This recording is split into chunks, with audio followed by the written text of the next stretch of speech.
Fans don't like losing, and I would tell you our players hate it more than any of us.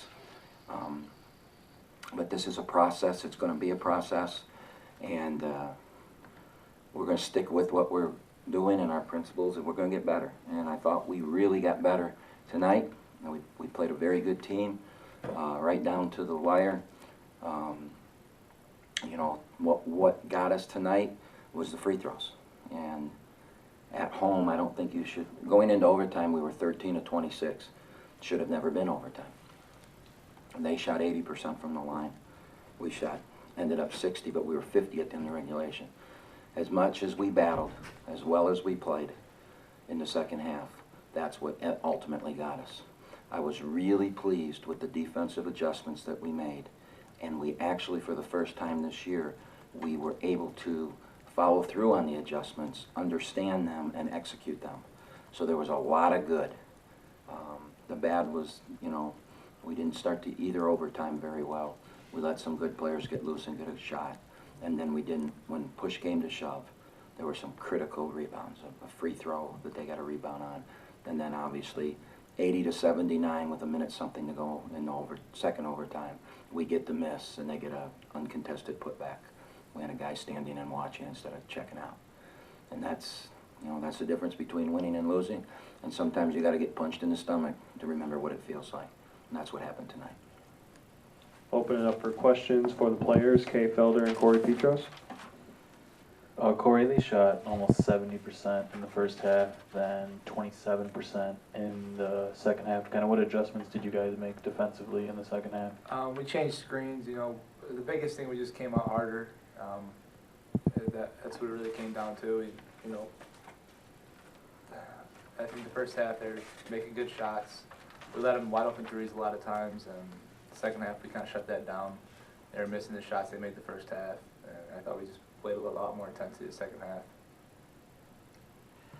You guys also played, shot the ball a lot better offensively, 38% in the first half, 60% in the second half. Kind of what did you see, Kay, offensively that you did better in the second half? We just wanted to get more open shots instead of trying to force something up and doing like we were doing in the first half. We were in there just looking for calls, and we wasn't getting them. So really, we were just trying to go through the offense and let the offense get us our shots. Okay, it looks like you wanted the ISO with Harrelson there late in the game. Do you feel like you had the advantage there? Yeah, I felt like I had the advantage just to make drive or maybe a kick out to a shooter, but it's really to make plays for others, not just for me. And I wanted to win the game bad. Can you talk about that sequence where you get the steal and then you go over there and you hit the three? Players make plays, you know, it was a big shot. I felt like I had to hit it. I've been working on my jumper all year, and I felt like I had the right to take that shot, and I made it. Corey, just stings not making some of those free throws from the line, getting there? Yeah, sure it does. Obviously, tough loss, double overtime. Does it make you feel any better that you don't have a lot of time to think about this one? You get another game tomorrow night? Yeah, but still hate losing, and it's a tough loss that we had. I feel like we still should have won. But, I mean, the good thing is we have to play tomorrow. That's the only positive of this whole thing for me. Any more questions for the players? All right, thanks, guys. Appreciate the time.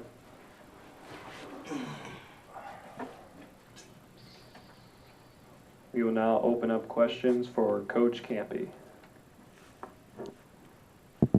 Coach, can you talk about how did you talked about how you're gonna have to divvy up the minutes last week? How's playing these back-to-back affect how you use your rotation? Well, we're just going to have to survive until Nick and Colin are available, because, you know, our subs are all bigs, and not having a little is really hurt us. And, you know, we knew Colin wasn't going to be eligible till Christmas, but we felt having two with Kay and Nick, we were going to be okay to get to Christmas. But then when he broke his foot, that really put us in a tough situation. I probably need to give Kay some rest, but it's hard to do when you fall behind. And that's what we've been doing, just falling behind. You know, so until those two, until December 14th,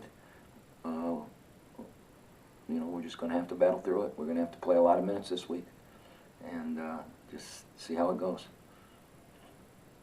I feel like Harrelson had some that were tough that he hit from the outside. It was just maybe a matter of locking him down, maybe on one or two more of those open ones. He was 5 of 14. I mean, you hold a shooter like that to 35%. That's pretty good. I mean, he got free at the beginning of overtime on a loose ball, and he got a couple opens in transition. But I really, in the second half on, I thought we did a great job. We were there. You're not, it's like Bader. Everybody went into the game wanting to stop Bader, but he always would get a couple free ones because an offensive rebound and a kick out or a transition or a steal or something like that. So I thought in the half court, we guarded. We gave up early, drop-off layup, and then we gave up another one, and then we shut it down. And I thought that every basket they got in the second half out of the defensive 5-on-5 was a tough shot. And that's all you can ask for, and that's why they shot what they shot, and that's why we were able to crawl back in the game. So, we're a team that's not very good on defense, that's growing and learning, and we made strides. We're really not very good on offense either because we're so young and we make mistakes, and we tried to run some sets. If it looked like we were confused a couple times out there late in the game and in overtime, I called a set out, and guys forgot what they were. And this team, we have the least package in my 31 years as a head coach. We have the least amount of offensive sets in right now than we've ever had because we're trying to simplify. We're trying to become a good basketball team. And by doing that, we're simplifying. But it was so simple tonight that, in crunch time, we really didn't have a lot of weapons to go to because 2 times in a row we came down the floor and called a play and we didn't know it. That's not good. So we got a lot of work to do. The free throws and the offensive rebounds, but you think that that call on Kay against Harrelson was maybe the nail a little bit? Well, that was in the first overtime, right? So we got through it. But that was just, I didn't understand it. But it is what it is. And it did turn the game. But somehow we survived it. And then we got to the second overtime. So we surely can't point a finger at it other than to say, we survived it. Did you make any certain adjustments to kind of make you said that every basket in the second half was a tough one? Did you make any adjustments? Yeah, we as Corey said, we changed the way we guarded the handoff, and I thought Tommy McHugh really did a good job on that kid who was averaging 25 a game. What did he get? Well, he still got 20, but we played 50 minutes, and he was 7 and 19. So I thought Tommy did it. Tommy's not known for his defense. We're sticking him on their best player, their scorer, and I thought he did a really good job. I mean, I thought defensively we were really good in the second half. Not just solid, I thought we were really good. And on the 2 possessions, then regulation and then the first overtime, we played great possessions of defense. The regulation, they didn't even get a shot. All right? So, I think we made great strides tonight. We've got some issues and problems, but we're out to fix them. Coach, talk about the teams you're going up against here. I mean, this is a team that's been in the SoCon Championship Tournament final the last 2 years. Georgia State, 3 minutes away from making NCAA tournament berth. I mean, these are tough mid-major teams. Yeah, and that's what we want. We don't want to be 0-4. And, I don't. People give up on us. That's up to them. I'm not going to give up on these players. They're not going to give up. We're going to get better. We're going to battle. We're going to come back tomorrow and battle. And we're going to learn from what happened. And like I said, I think we made great strides tonight. I was really pleased that we made great strides defensively. We're nowhere near what we're going to be on offense, and we're nowhere near what we're going to be on defense, in my opinion. Any more questions for Coach? All right, guys, thanks. Thanks for the time, Coach.